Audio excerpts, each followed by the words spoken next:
तमाम स्टूडेंट्स को MKFA में खुशामदीद कहते हैं।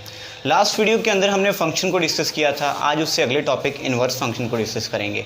इसी तरह नेक्स्ट वीडियो के अंदर हम continuity and discontinuity of function को डिस्कस करेंगे। ठीक है, अब देखो जैसे कि हमने डिस्कस किया था फंक्शन के अंदर कि ये दो सेट्स के बिटवीन रिलेशन होता है। अक्सर ऐसा होता है कि दो सेट्स के बिटवीन रिलेशन तो बन रहा होता है लेकिन वो फंक्शन नहीं होता। आज हम ऐसे फंक्शंस को भी डिस्कस करेंगे, ऐसे रिलेशंस को, कि वो किस तरह का रिलेशन होता है कि वो फंक्शन नहीं होता, क्योंकि जब तक उनकी समझ नहीं आएगी हमें इन्वर्स ऑफ अ फंक्शन की समझ नहीं आएगी। फॉर एग्जांपल हमारे पास एक सेट है A, इसके अंदर एलिमेंट्स मौजूद हैं A B C, और एक सेट है B, इसके अंदर एलिमेंट्स मौजूद हैं 1 2 3। अब फ़र्ज़ करें कि A का इमेज है 1 और B का इमेज है 3, और हम कह दें कि B का इमेज एक और है, वो कौन सा है, 2 है, तो ये बात गलत हो जाएगी। ऐसा तो पॉसिबल है कि दो एलिमेंट का एक इमेज हो सकता है, मीन्स के B का भी इमेज 3 हो सकता है और C का इमेज भी 3 हो सकता है, लेकिन ऐसा कभी भी नहीं हो सकता है कि एक एलिमेंट के दो डिफरेंट इमेजेस हों, जैसे B का 3 भी है और B का 2 भी है। अगर ऐसी कंडीशन आ जाए तो ये इन दोनों सेट्स के बिटवीन रिलेशन तो है लेकिन फंक्शन नहीं है। ठीक है, एक और कंडीशन है जिस पर कोई भी सेट फंक्शन नहीं हो सकता। एक सेट A है जी, A B C, ये दो सेट हैं। दूसरा सेट है जी B 1 2 3। अगर A का इमेज भी पड़ा हो और B का इमेज भी पड़ा हो और C का इमेज ना हो, यानी एक एलिमेंट डोमेन के सेट के अंदर एक एलिमेंट ऐसा हो जिसका इमेज ना हो, तो तब भी उन दोनों सेट्स के दरमियान जो रिलेशन है वो फंक्शन नहीं होगा, क्योंकि ये शर्त है फंक्शन की कि डोमेन वाले तमाम एलिमेंट्स का इमेज मौजूद होना चाहिए। लेकिन जो को डोमेन वाले एलिमेंट्स हैं उसके अंदर एक एलिमेंट का या दो एलिमेंट का या तीन एलिमेंट का अगर प्री इमेज ना हो तब वो फंक्शन हो सकता है, लेकिन एक एलिमेंट के दो इमेजेस भी नहीं होने चाहिए और डोमेन के एलिमेंट सेट के एलिमेंट के अंदर कोई एलिमेंट खाली भी पड़ा नहीं होना चाहिए। तो अब आते हैं इन्वर्स फंक्शन की तरफ।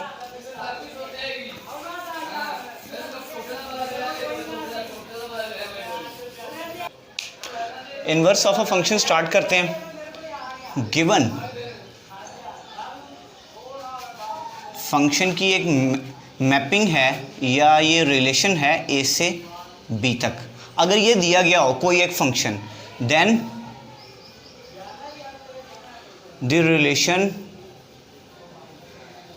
पहले बता चुका हूँ कि फंक्शन दो सेट्स के दरमियान रिलेशन है, इसी तरह इन्वर्स ऑफ अ फंक्शन भी रिलेशन है, लेकिन वो किस तरह का रिलेशन है उसको डिस्कस करते हैं। Then the relation F inverse mapping from B to A is a function, then it is called inverse of a function। देखें, हमारे पास कोई एक फंक्शन गिवन हो, जब भी हमने किसी फंक्शन का इन्वर्स निकालना है सबसे पहले तो हमें पता होना चाहिए कि वो फंक्शन क्या है, तो वो दिया होना चाहिए हमारे पास।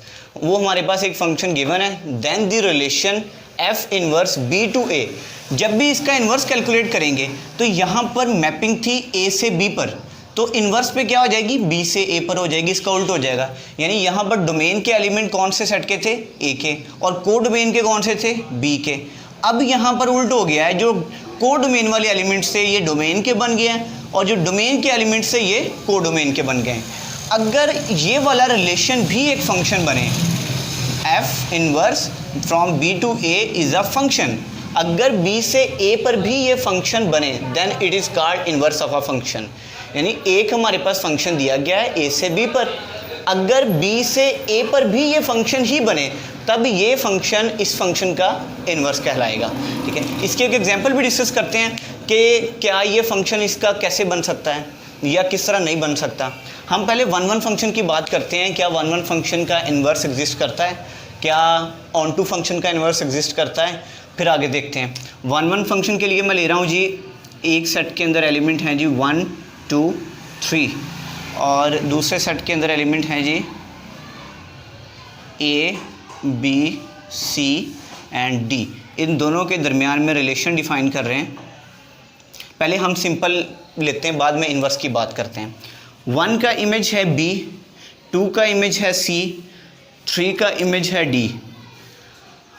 1 का इमेज है बी, 2 का इमेज सी और 3 का इमेज डी। अब यहाँ पर ए सेट के एलिमेंट थे डोमेन के और बी के थे कोडोमेन के। जब इन्वर्स कैलकुलेट करेंगे तब क्या होगा, बी हो जाएगा डोमेन के और ए हो जाएंगे कोडोमेन के। यानी अब हमने इस तरह चेक करना है, ऐसे एफ इन्वर्स। अब हमने एफ इन्वर्स चेक करना है। अब यहाँ पर नोट करें, जब एफ फंक्शन चेक किया था तो डोमेन के एलिमेंट्स में यहाँ पर कोई खाली नहीं पड़ा था। तो लेकिन जब हम एफ इन्वर्स कैलकुलेट करेंगे तो एफ इन्वर्स होगा बी से ए पर, यानी ये एलिमेंट होंगे डोमेन के और ये होंगे कोडोमेन के। तो यहाँ पे नोट करें कि डोमेन के सेट के अंदर हमारे पास एक एलिमेंट ऐसा मौजूद है जिसका इमेज इधर नहीं पड़ा हुआ। इट मीन्स ये सेट फंक्शन नहीं होगा। मैंने आपको पहले भी बताया था कि फंक्शन के लिए ज़रूरी है कि डोमेन के तमाम एलिमेंट्स का इमेज मौजूद होना चाहिए। तो यहाँ पर ए एलिमेंट ऐसा पड़ा है जिसका इमेज नहीं है, क्योंकि अब हमारे पास ये एलिमेंट्स हैं डोमेन के और ये कौन से हैं, कोडोमेन के। बी का इमेज है 1, सी का इमेज है 2, डी का इमेज है 3 with respect to F inverse. तो ये सेट हमारे पास या ये रिलेशन जो है ये फंक्शन नहीं है, इसलिए ये वाला 1 के अंदर इन्वर्स फंक्शन एग्जिस्ट नहीं करता। अब बात करते हैं ऑन टू की। ऑन टू के लिए भी एग्जांपल लेते हैं। एक ए सेट के अंदर एलिमेंट है जी 1 2 3 4 और बी के अंदर एलिमेंट हैं ए बी सी। और ऑन टू फंक्शन की ये शर्त होती है कि डोमेन के कोडोमेन के सेट के अंदर जो एलिमेंट्स हैं वहाँ पर कोई खाली नहीं पड़ा होना चाहिए, यानी हर एलिमेंट का कोई ना कोई प्री इमेज होना चाहिए। इन दोनों के दरमियान रिलेशन को डिफाइन करते हैं। पहले 1 का इमेज बन गया 2, 2 का इमेज बन गया 3 और 3 का इमेज बन गया A, 4 का इमेज बन गया C। यानी कि यहाँ पर गौर करें तो कोडोमेन के एलिमेंट्स के अंदर कोई भी एलिमेंट ऐसा नहीं है जिसका प्री इमेज ना हो, हर एलिमेंट का प्री इमेज मौजूद है। तो ये फंक्शन तो हो गया, कौन सा फंक्शन हो गया, ऑन टू फंक्शन। लेकिन अगर हम इन्वर्स चेक करना चाहते हो, इसका इन्वर्स रिलेशन, हमने एफ इन्वर्स अगर चेक करना हो, अब क्या हो गया है, अब बी सेट के अंदर जो एलिमेंट्स हैं ये हो गए डोमेन के, ए सेट के अंदर जो एलिमेंट्स हैं ये हो गए कोडोमेन के। तो अब देखिए ए का इमेज है 3, बी का इमेज है 1, सी का इमेज 2 भी आ रहा है, सी का इमेज 4 भी आ रहा है। तो मैं आपको पहले भी बता चुका हूं, अगर एक एलिमेंट के 2 इमेजेस बन जाएं तो उन दोनों सेट्स के दरमियान रिलेशन तो होगा, लेकिन वो रिलेशन फंक्शन कभी भी नहीं होगा, क्योंकि फंक्शन की कुछ कंडीशंस हैं, ये उन कंडीशंस को पूरा नहीं कर रहा। उनमें से एक ये है कि हर एलिमेंट का इमेज एक ही होना चाहिए। तो यहाँ पर एक एलिमेंट के 2 इमेजेस बन रहे हैं अगर हम एफ इन्वर्स की रिस्पेक्ट में चेक करें तो। अच्छा, इस एग्जाम्पल से हमें क्या पता चला है, इस एग्जाम्पल से पता चला है कि ऑन टू फंक्शन का इन्वर्स एग्जिस्ट नहीं करता, 1 फंक्शन का भी इन्वर्स एग्जिस्ट नहीं करता। मैं यहाँ पर लिख भी रहा हूँ, ये 1 के लिए एग्जाम्पल ली है, 1 फंक्शन,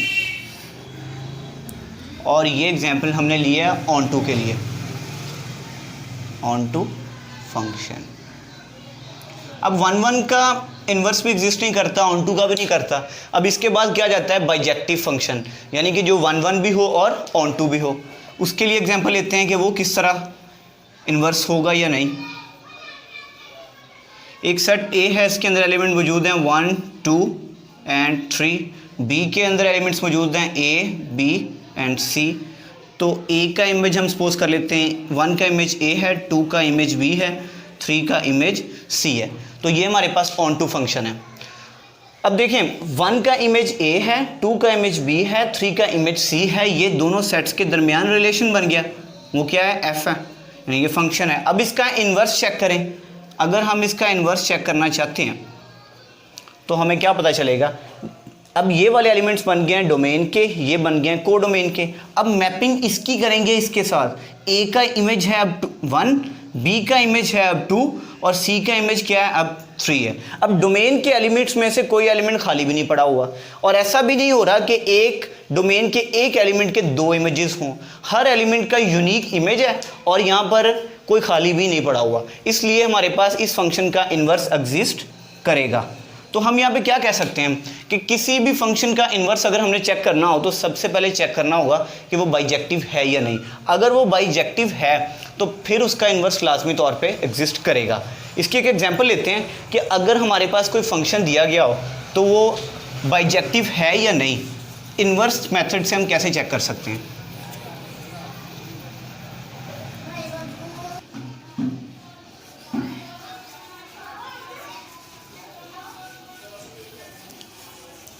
एक थ्योरम की स्टेटमेंट को मैं यहाँ लिख रहा हूँ जिसको आगे यूज़ करेंगे हम। सिर्फ स्टेटमेंट लिखूंगा इसकी। If the inverse of a function exists then function is bijective। इसे ऐसे भी लिख सकते हैं, if function is bijective if and only if inverse of function exist। यूँ क्या कहना चाह रहा है, फंक्शन बाइजेक्टिव तब होगा अगर हमारे पास उसका इन्वर्स एग्जिस्ट कर जाए, ठीक है, और या उसका इन्वर्स तब एग्जिस्ट करेगा जब फंक्शन क्या हो जाए, बाइजेक्टिव हो जाए। तो हम यहाँ पर एक फंक्शन लेते हैं, अब चेक करना है कि ये बाइजेक्टिव है या नहीं है। तो कैसे चेक करेंगे, हम यहाँ पर एफ ऑफ एक्स को नाम देते हैं वाई का, let F of X is equal to Y, और x अपनी जगह पर, f दूसरी साइड पे जाके क्या हो जाएगा, इन्वर्स हो जाएगा, और इन्वर्स ही हमने चेक करना है। अब इस f ऑफ x की जगह पर हमने रिप्लेस कर देना है y को, y is equal to 2x plus 1। अब ये 1 इस साइड पे प्लस का, इधर आके क्या हो जाएगा, माइनस का, that is equal to 2x। अब ये 2 इधर मल्टीप्लाई हो रहा है, इस साइड पे आके डिवाइड हो जाएगा, y minus 1 over 2 that is equal to x। अब ये मैं x पहले लिख रहा हूँ, y माइनस 1 ओवर 2 बाद में लिख रहा हूँ। अब x किसके इक्वल है, f इनवर्स ऑफ y के, तो x की जगह पे आ जाएगा f inverse of y that is equal to y minus 1 over 2। तो अब यहाँ पे क्या कर देंगे, रिप्लेस कर देंगे y को x के साथ, रिप्लेस y बाय x, यानी एक वेरिएबल को दूसरे वेरिएबल के साथ रिप्लेस कर दिया। तो ये क्या बन जाएगा, f inverse of x is equal to x minus 1 over 2। यानी फंक्शन था हमारे पास f ऑफ x, इसका इन्वर्स एग्जिस्ट कर रहा है। अब इस फंक्शन का इन्वर्स क्या है हमारे पास, x माइनस 1 ओवर 2। अब इस फंक्शन का इन्वर्स एग्जिस्ट कर रहा है, इट मीन्स कि ये फंक्शन क्या है, बाइजेक्टिव है, क्योंकि हमने कहा था कि फंक्शन बाइजेक्टिव तब होगा अगर उसका इन्वर्स एग्जिस्ट कर जाए। तो यहाँ पर देखें तो इसका इन्वर्स एग्जिस्ट कर रहा है, सो f of x is equal to 2x plus 1 is bijective।